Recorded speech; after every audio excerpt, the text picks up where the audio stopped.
Hot take, in my opinion, Star Stable is as glitchy and buggy as it is today because of the original team. Yes, I'm talking the people that created the game. They are the reason the coding is a mess and the bugs are what they are. But hear me out before you guys come with the pitchforks in the comment section telling me, no, they were great, they were awesome. I'm not saying to hate that team. This is no shade to hate the original team. They had a passion, they went for it with what they had. I don't think they expected the game to blow up. I don't think they expected it would be around in 2023. But they made a cozy game, with some neat features. But let's look at the original game. The original game came out in 2011. So yes, that was a while ago. But video games were not that bad in 2011.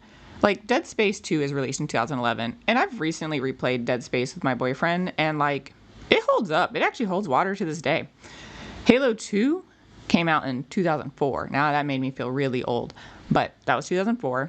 And let's go back even further. Silent Hill was released in 1999 with about the same quality of graphics and capability as Star Stable's 2011 release.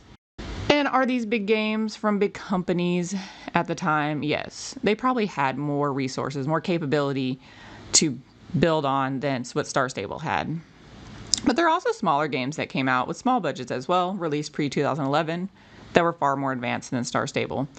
It was so bad when I checked this game out originally. I had a friend that probably played it back in 2013, 14, I don't remember. But it was the early days of Star Stable. They recommended I check it out, and I did, and I was like, whoa, this is an atrocity. This is not for me. And I never joined. I didn't join till last year.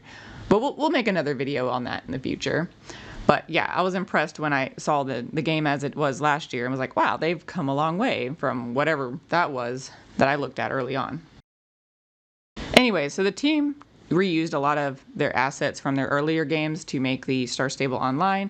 They chose to use a custom engine, that same engine you guys hate today. But when the game is released, it looks 10 years behind.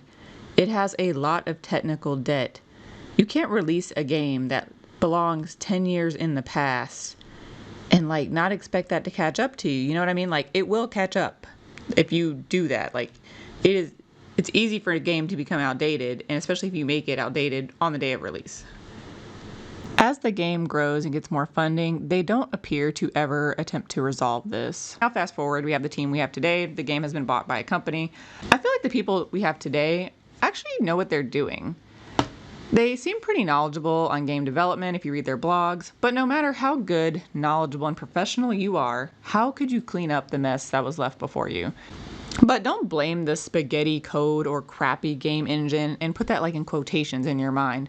Because not what I call it, not what they call it, but that's what the fans generally call it. How can you blame that on the current team? Blame the original team, the one you hold on that pedestal. Blame them for the spaghetti code and the crappy engine. They are the ones that created it.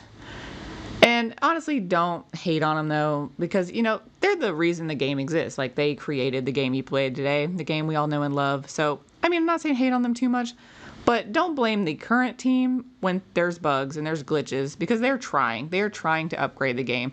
They're trying to add features. They're trying to make it fun. So don't be shocked when they upgrade this Minecraft-looking forest soon. There's probably going to be bugs and glitches, but just remember they're trying. And I can't wait to see what they put out for us, because this area is, I can't deal with it anymore. So I'm really glad they're going to upgrade it.